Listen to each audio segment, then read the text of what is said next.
ورودی خونه هراکلس با نماد پنجه هراکلس با دستنوشت هراکلس.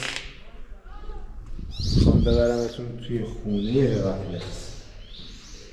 اینم خونه هراکلس و اینم سقف هراکلس و اینم جوغنه توی اتاق هراکلس. هراکلس میخواسته اون زمان اینجا یه درب برای خودش تعبیر کنه که عمرش کفاف نداده و این قسمت میخواسته یه پنجره دست بده، ولی یادش اومده که اینجا ویو داره. ویوش این قسمت کنه. هراکلس یه مقدار بنده خدا اینجا هم یه تاقچه داشته، عکس مام بزرگی داشته میذاشته اینجا. اوه اینجا باربیکیوش بوده. خونه هراکلس سربریش نوشته هر کی به خونه من ورود بکنه در امانه، ولی نمیدونه ما خودمون در امان هستیم.